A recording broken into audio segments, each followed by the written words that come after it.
할 왕자의 궁정에서는 프랑스어를 주로 사용했는데 할을 프랑스식으로 발음하면 알이 됩니다. 고대 그리스어로 소금을 HALS라고 하는데 프랑스식으로 발음하면 알이 됩니다. 할슈타트 소금광산은 세계에서 가장 오래된 소금광산으로 켈트족과 연결된 고고학 문화인 할슈타트 문화에 그 이름을 붙였습니다. 참고로 로마인들은 중부 유럽의 켈트인으로부터 광물에서 소금을 추출하는 기술을 받아들이고 그곳을 소금 짤츠와 성 부르크를 합쳐 짤츠부르크라고 불렀습니다. 소금길은 유럽의 무역과 불을 흡수하여 로마 제국을 건설하는 1등 공신 역할을 했습니다. 할슈타트의 할도 프랑스식으로 발음하면 알이 됩니다. 할을 프랑스식으로 발음할 때 연상될 수 있는 사실들은 다음과 같은 해석을 가능하게 합니다. 당시 소금은 황금과 같은 취급을 받았고 소금은 생명 유지의 필수 물질이며 왕국이 불을 이루는 중요한 출처 중 하나였다. 마찬가지로 헨리 4세로 대표되는 잉글랜드 왕실 할왕자는 스스로들을 왕국 내외에서 소금같이 귀한 존재들로 자리매김하려 했을 것이고 그러한 의도가 할이라는 이름에 포함되어 있다는 해석입니다. 할이 연상시키는 단어 고래는 고대 문명과도 맞닿아 있습니다. 예를 들면 다음과 같습니다. 기원전 3650년경부터 기원전 1170년경 고대 그리스 미케네 문명의 크노소스 궁전의 돌고래가 그려진 프레스코 벽화가 있습니다. 우리 민족은 세계 최초로 고래 사냥을 했고 그 증거로 지금부터 약 7000여 년 전 새겨진 울산 방구대 암각화가 있습니다. 고래 그리스 민족은 원래 유목민이었습니다. 한반도의 고래잡이들이 고대 그리스 반도로 이동해 돌고래 문화를 전수했을까요? 고래 사냥이 어려워서 유럽인들은 17세기 경부터 포경을 한 만큼 황태자를 돌고래로 부르는 것은 유럽의 원래 전통이 아닙니다. 유럽의 원주민을 켈트족이라고 하는데 켈트는 결의를 뜻하는 케레이트에서 온 말이라는 주장이 있습니다. 헨리 4세의 왕가는 색슨족에 속하는데 색슨족의 조상은 고대 한국인이라는 학설이 있습니다. 당시 유럽에서 몽골계 유목민들 중 일부를 저승사자나 지옥의 의미로 타타르라고 불렀습니다. 할의 프랑스식 발음 알은 난생설화를 연상시키기도 하는데 닭은 알을 낳는 대표적인 동물들 중 하나입니다. 영어로 수탉은 콕, 암탉은 헨이라고 하는데 할은 헨리의 애칭, 헨리를 파자하면 헨과 리가 됩니다. 풀트리, 프리메이슨리의 리 용법을 적용해 해석하면 헨리는 암탉류, 암탉류의 제도 또는 그 동지애로 해석될 수 있습니다. 당시 살리카법을 도입한 프랑스에는 여왕이 존재하지 않지만 잉글랜드에는 여왕이 존재합니다. 수탉은 프랑스를 상징하는 동물, 암탉은 잉글랜드를 상징하는 동물을 나타낼까요? 고대 중국의 사자성어 빙계지시는 암탉이 울면 집안이 망한다는 뜻인데 수탉 프랑스 왕이 암탉 잉글랜드 여왕을 바라보는 동아시아적 관점이 할에 암시되고 있는 것일까요?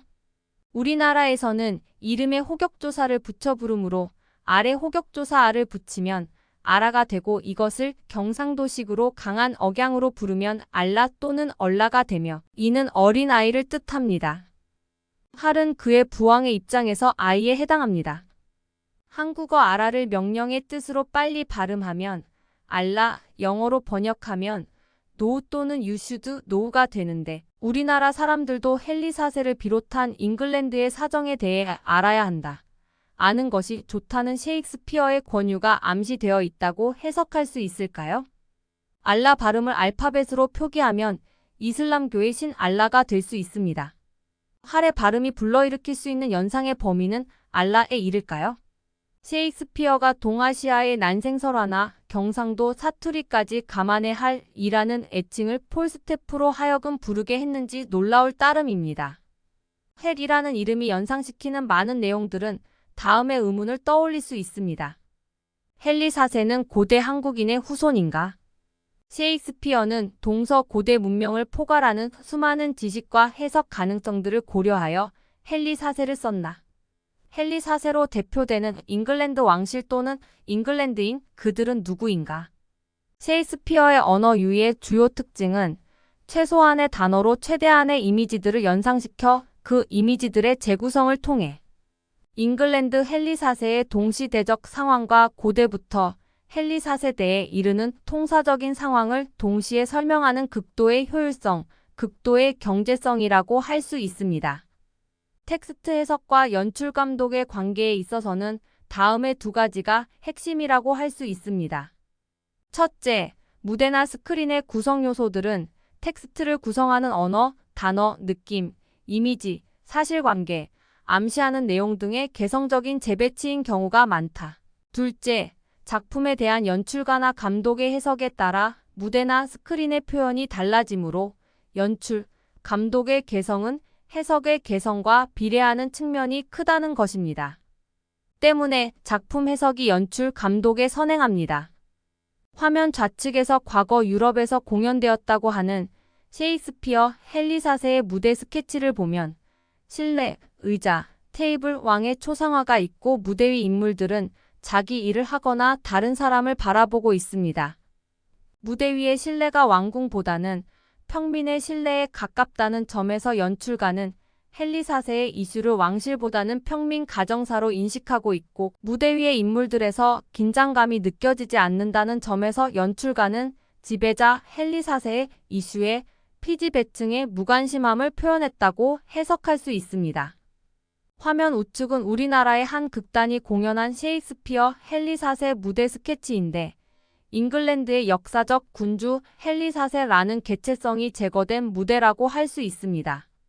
거리에 7개 단위에 서 있는 왕관을 쓴 인물이 왕을 나타내는 것 같은데 어느 왕인지 특정할 수 없습니다. 또한 왕 아래의 인물들은 모두 광대의 모습인데 원작의 광대는 전혀 등장하지 않습니다. 원작의 내용을 따르지 않는 연출은 헨리 4세 이슈에 대한 존중이 없거나 희화화하는 등 부정적인 관점을 표현하려는 의도로 해석할 수 있습니다. 극장 구조와 극작법의 관계. 극장 구조의 역사에 대해서는 임석재 극장의 역사를 추천합니다.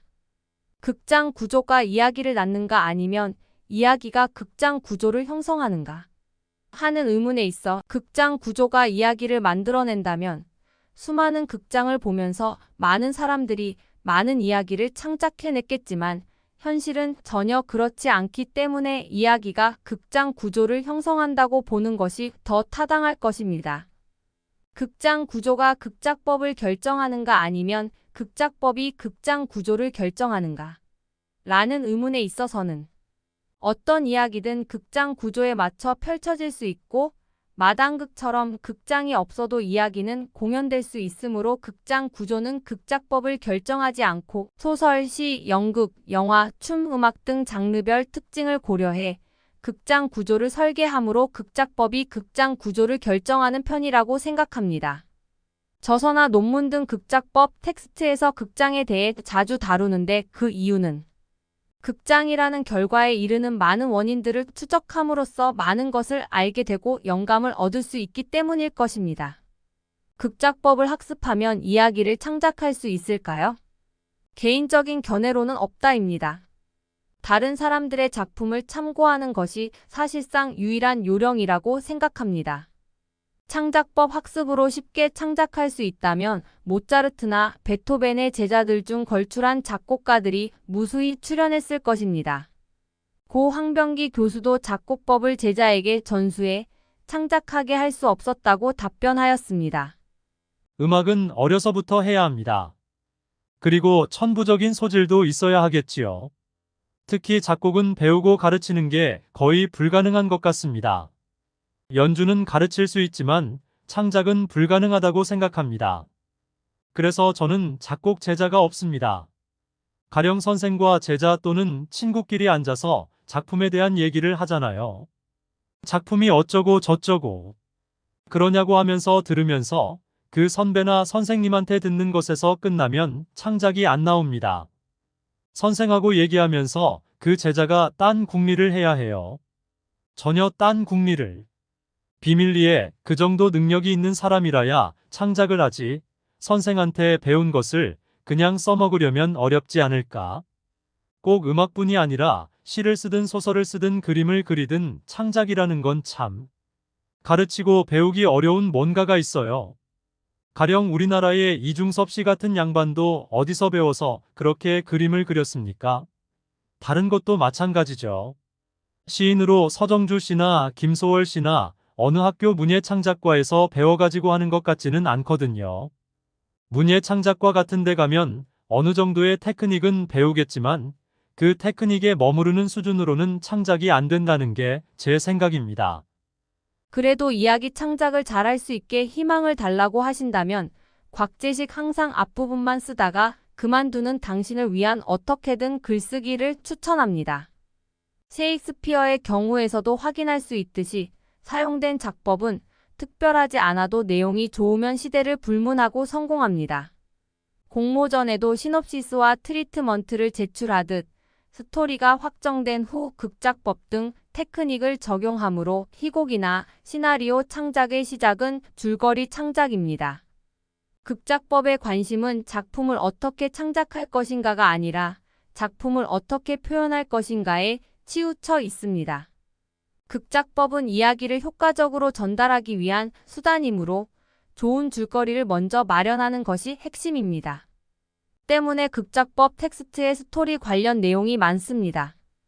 과거부터 현재까지 창작된 픽션들의 소재를 기준으로 시장 현황을 보면 과학적 상식을 준수하지 않거나 소외계층의 고통을 호소하는 열린 결말의 작품들의 수는 양적으로 매우 증가했지만 그 매출액 증가율은 그다지 인상적이지 않습니다.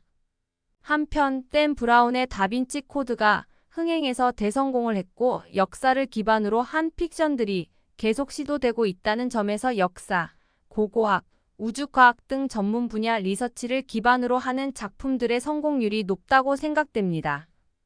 이런 분야의 작품들은 모방하기 어렵고 다작도 어려우며 역사 전쟁으로 비화될 가능성이 있습니다. 또한 12세기 이전의 서양사는 모두 가짜다. 중국 역사 대부분도 조작이다.